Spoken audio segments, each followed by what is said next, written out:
France versus Morocco. ഇന്ന് Boston സ്റ്റേഡിയത്തിൽ ഇറങ്ങിയത് വെറും രണ്ട് ടീമുകളല്ല. 2018 ലോക ചാമ്പ്യന്മാരായ ഫ്രാൻസും ആഫ്രിക്കയുടെ അഭിമാനമായ മൊറോക്കോയും. ഒരു വശത്ത് കിലിയൻ എംബാപ്പെ എന്ന സൂപ്പർ സ്റ്റാർ, മറുവശത്ത് ഹക്കീമി, ബൂനു, ഒനാഹി, ബ്രാമിൻ ഡയസ് എന്നിവരടങ്ങിയ പോരാളികൾ.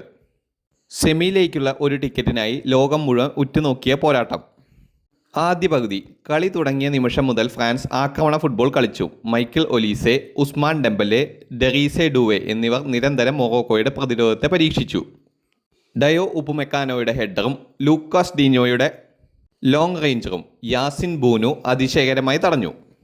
മറുവശത്ത് അഷ്റഫ് ഹക്കീമി, ഒനൌഹി, ബ്രാമിൻ ഡയസ് എന്നിവർ കൗണ്ടർ അറ്റാക്കുകളിലൂടെ അവസരങ്ങൾ സൃഷ്ടിക്കാൻ ശ്രമിച്ചെങ്കിലും വില്യം സലിബയും ഉപ്പമെക്കാനോയും ചേർന്ന് അതെല്ലാം തടഞ്ഞു. ആദ്യ പകുതിയുടെ ഏറ്റവും വലിയ നിമിഷം പിന്നീടാണ് വന്നത്. ഫ്രാൻസിന് പെനാൽറ്റി. സ്റ്റേഡിയം മുഴുവൻ എഴുന്നേറ്റ് നിന്നു. പന്തിന് മുന്നിൽ കിലിയൻ എംബാപ്പെ. പക്ഷേ യാസിൻ ബൂനു അസാധാരണമായ ഒരു സേവ്. ആ സേവോടുകൂടി മൊറോക്കോയ്ക്ക് ജീവൻ തിരിച്ചു കിട്ടി. അതുകൊണ്ട് തന്നെ ആദ്യ പകുതി ഗോൾ രഹിത സമനിലയിൽ അവസാനിച്ചു.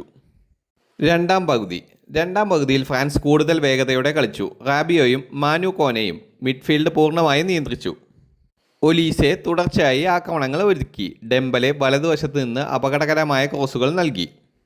60-ാം മിനിറ്റ്. ലോകം കാത്തിരുന്ന നിമിഷമെത്തി. കിലിയൻ എംബാപ്പെ ഇടതുവശത്ത് നിന്ന് അകത്തേക്ക് കയറി തൻ്റെ ട്രേഡ് മാർക്ക് കേളിംഗ് ഷോട്ടിലൂടെ ബൂനുവിനെ മറികടന്ന് പന്ത് വലയിലെത്തിച്ചു. France 1, Morocco 0. സ്റ്റേഡിയം മുഴുവൻ ഫ്രഞ്ച് ആരാധകരുടെ ആഘോഷം. 64-ാം മിനിറ്റ്. വീണ്ടും ഫ്രാൻസ്. ഇത്തവണ ഉസ്മാൻ ഡെംബലെ ബോക്സിന് പുറത്തുനിന്ന് തകർപ്പൻ ഷോട്ട്. ബൂനുവിന് ഒരു അവസരം പോലും കിട്ടിയില്ല. പന്ത് നേരെ വലയിലേക്ക്. സ്കോർ 2-0.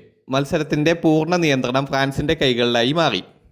മൊറോക്കോ പരമാവധി തിരിച്ചു വരാൻ ശ്രമിച്ചെങ്കിലും ഫ്രാൻസിൻ്റെ പ്രതിരോധം അവസരങ്ങൾ അനുവദിച്ചില്ല. അവസാന മിനിറ്റുകളിൽ മൊറോക്കോ ഹക്കീമി, ബ്രാമിൻ ഡയസ്, ഒനൌഹി എന്നിവരെ മുൻനിർത്തി ശ്രമിച്ചെങ്കിലും മൈക്ക് മൈന്യാനും ഫ്രാൻസിൻ്റെ പ്രതിരോധത്തിനും പിഴച്ചില്ല. അവസാന വിസിൽ മുഴങ്ങുമ്പോൾ ഫ്രാൻസ് വീണ്ടും ലോകകപ്പിൻ്റെ സെമിഫൈനലിൽ. ഇന്നലത്തെ പ്രധാന താരങ്ങൾ. Kylian Mbappe.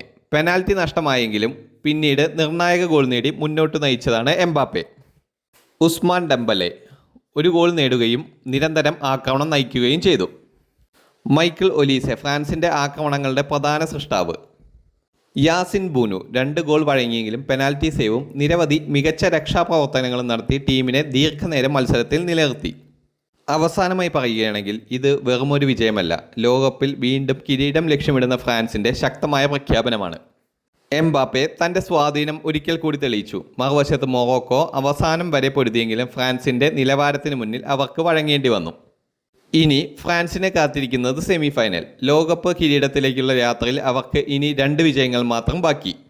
ഇന്നത്തെ രാത്രിയിൽ ജയിച്ചത് ഫ്രാൻസാണ്. പക്ഷേ ലോക ഫുട്ബോളിനെ വീണ്ടും വിസ്മയിപ്പിച്ചത് കിലിയൻ എംബാപ്പയുടെ ക്ലാസ് ആയിരുന്നു. കൂടുതൽ വാർത്തകൾക്കും വിശേഷങ്ങൾക്കുമായി ഈ ചാനൽ ഇപ്പോൾ തന്നെ സബ്സ്ക്രൈബ് ചെയ്യുക.